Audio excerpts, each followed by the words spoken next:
Hi everyone, it's Agnes, and this YouTube is requested by Gabi P. Gabi, you asked for a money YouTube, so I thought I'd share with you some wonderful things that have really helped me in terms of increasing income. Now, firstly, I've noticed that when you do what you love, money flows more easily. So for those of you in jobs or working, whether it's a family business or whether it's working shift work and whatever it is, have a look at whether you really like what you're doing. And if you don't, start to look at some things that you do enjoy. And it might be totally unrelated to what you're doing now. So, yeah, just think about what industries have I been attracted to, or which of my friends are doing certain things that I've always thought, gee, I'd love to do that. Or I did a course about such and such when I was younger and I really loved it, and I needed to earn money, so I stayed where I was. So have a look at those kind of things firstly. Secondly, doing certain money affirmations. Now, the ones that have worked extremely well for me is, this is the best financial day of my life. That one's worked extremely well, because if you're saying that, then money has to come and reward you, because you're actually making the statement, this is the best financial day of my life. So then money goes, oh, well, I better bring her more, or I better bring him more, you see. So the other one is, money comes from known and unknown channels. That's been a really good one for me, because what it does is you sort of have the expectation that money can come in from certain things depending on what you're doing in your life.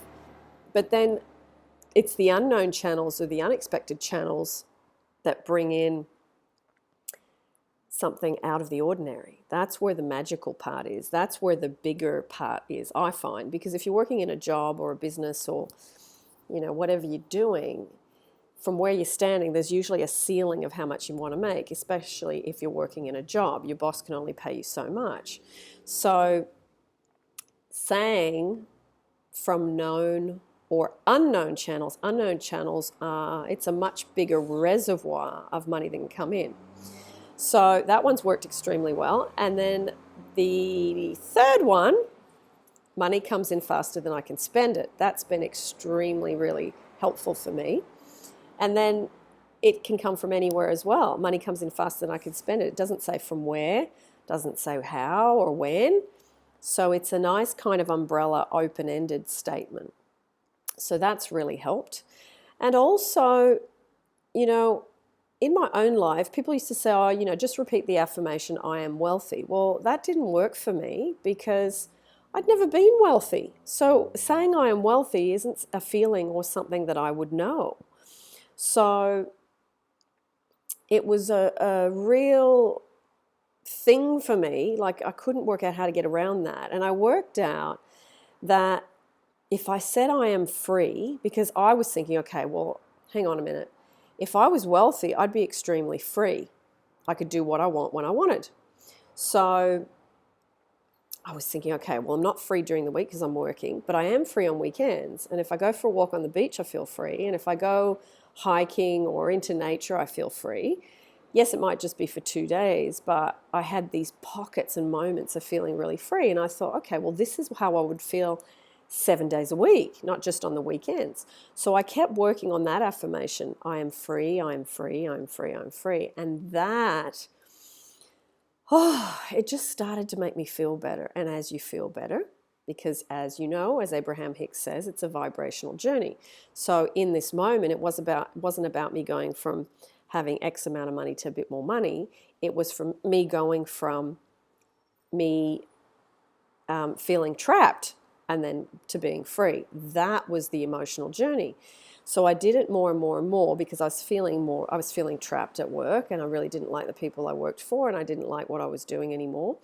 So that was a good way around it. It was a really good way around it. So yeah, so those are some tips. Hopefully that will help you.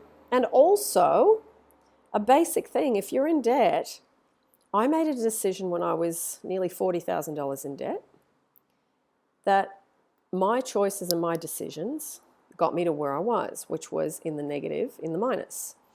And I thought, okay, and I always had a good reason why. You know, I needed to register my car, or, you know, something, I needed a car repair, or, you know, my bills needed to be paid. So I'd put things on credit, and then I'd never be able to pay it back because my money would come in and then something else was needed to be paid.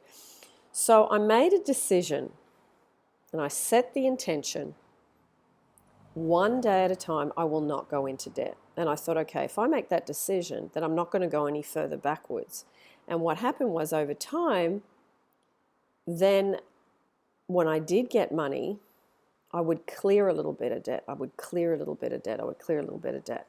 Now, it did take me a while. I won't say that it happened overnight, but slowly over time, one debt at a time. And I had about 6 or 7 different debts at the time, and I had about 3 or 4 cards, and, you know, it was just a mess. So that really helped me too. Don't go into debt for one day, from morning when you wake up until bedtime. And you make that decision every single day, over and over and over. And then that decision, it's like money then is able to come to you because you're no longer going, oh, I'll just get that on credit. I'll just get that on credit. And the thing is, credit card companies, banks, they exist because people don't believe they can consciously create enough money, you see. If we actually believed as a society that we really were conscious creators around money, those institutions would disappear, just like Kodak film for cameras. Poof, gone. So,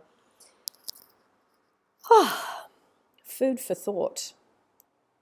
Food for thought. Okay, and I thought today, because I'm staying in a very beautiful place and we're talking about money, I'm renting a gorgeous Airbnb. I'm going to take you on a little tour to finish off this YouTube. So this is a beautiful artsy, I'm going to walk slowly, beautiful artsy, step back so you can see the kitchen.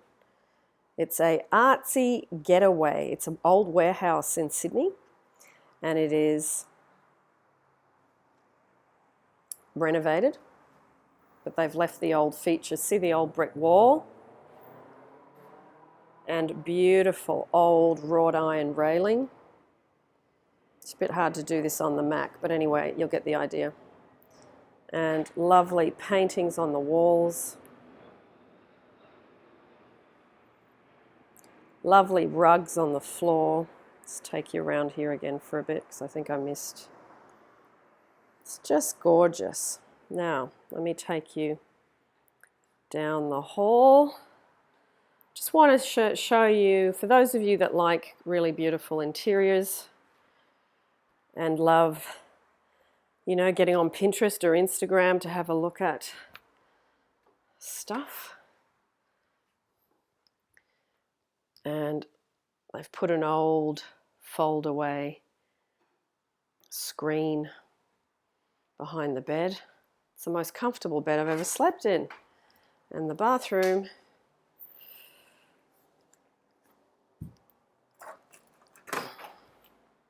there's some lovely features. And the little washing machine. So, yeah, just wanted to show you around. It's just lovely. There's paintings all through the place, and it's just an absolute pleasure.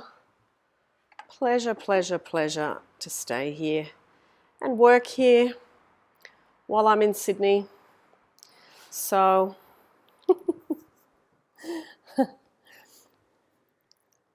just thought I'd show you that while we're on the subject of money.